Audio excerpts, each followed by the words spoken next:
विधानसभा प्रतापपुर ले खड़े हवे महिला मन के सम्मान और कमल फूल छाप मोहर लगा के शकुंतला दीदी भारी मतों से जीताना है। शकुंतला बोलते जिंदाबाद जिंदाबाद जिंदाबाद, शकुंतला बोलते जिंदाबाद जिंदाबाद जिंदाबाद, नरेंद्र मोदी जिंदाबाद जिंदाबाद जिंदाबाद, अमित शाह जिंदाबाद जिंदाबाद जिंदाबाद। जीतेगी भाई जीतेगी, शकुंतला बोलते जीतेगी, जीतेगी भाई जीतेगी, शकुंतला बोलते जीतेगी। विधानसभा प्रतापपुर ले खड़े महिला के समान विधानसभा प्रतापपुर ले खड़े महिला के समान कमल फूल के छाप दीदी शकुंतला सिंगला के गाना है।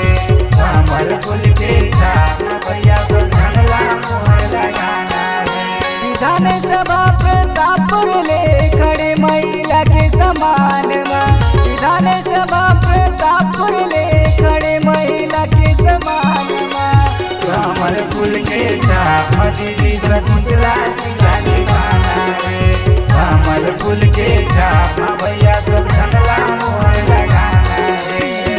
विधानसभा प्रतापपुर के कर्मठ जुझारू ईमानदार मिलनसार प्रत्याशी शकुंतला सिंह पोर्तेला अब की बार कमल फूल छाप में बटन ला दबाना है और भारी से भारी बहुमत से जिताना है।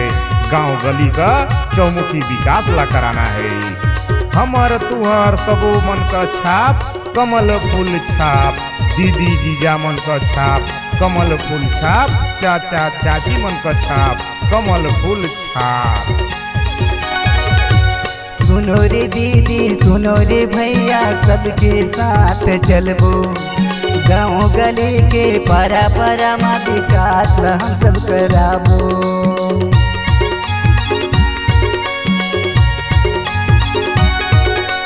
सुनो रे दीदी सुनो रे भैया सबके साथ चलबो, गाँव गली के पारा पारा मा विकास हम सब कराबो। दाई दादा के पेंशन दिलाबो, बेटी बेटाला पढ़ाबो। दाई दादा के पेंशन दिलाबो, बेटी बेटाला पढ़ाबो। गाँव गली के पारा पारा चौमुखी विकास कराबो। गाँव गली के पारा पारा चौमुखी विकास कराबो। शकुंतला पोर्ते जिंदाबाद जिंदाबाद जिंदाबाद, शकुंतला पोर्ते जिंदाबाद जिंदाबाद जिंदाबाद। अरे कहाँ लगे हो चक्कर में कोई नहीं है टक्कर में, कहाँ लगे हो चक्कर में कोई नहीं है टक्कर में। गांव गली के चौमुखी विकास कराना है, साफ सबो मल्ला शकुंतला सिंह पोर्तेला भारी बहुमत से जिताना है। आप सब गाय दुआ मन से हाथ जोड़ के विनती है कि अब की बार शकुंतला सिंह पोर्तेला ही जिताना है। वादा है सबसे सुन लो रे भैया सुन लो मोरे दीदी, छत्तीसगढ़ राज हमें बीजेपी सरकार बनाना हो तो भैया हो भौजी हो अब की बार जन भुलैया कमल फूल छाप मा शकुंतला सिंह पोर्तेला। वादा है सबसे सुन लो रे भैया सुन लो मोरे दीदी, कमल फूल के छाप हमें बीजेपी सरकार बनाना। भारी मतों से विजयी बनाना शकुंतला सिंह पोर्तेला नाम है। भारी मतों से विजयी बनाना शकुंतला सिंह पोर्तेला नाम है। कमल फूल के छाप भैया हम सब कर मान सम्मान है। कमल फूल के छाप भैया हम सब कर मान सम्मान है। विधानसभा प्रतापपुर ले खड़े महिला के समान विधानसभा प्रतापपुर ले खड़े महिला के समान कमल फूल के छाप दीदी शकुंतला सिंगला जिताना है। कमल फूल के छाप भैया सब झंडा मोहर लगाना है।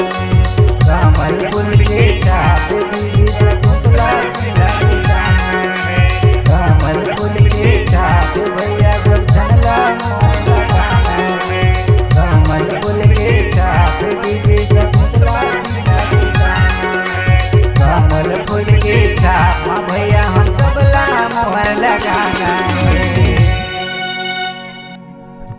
रिकॉर्डिंग स्टूडियो वाड्रफनगर चंदवारी पारा नया नगर पंचायत के सामने। Mobile number 722591 3108।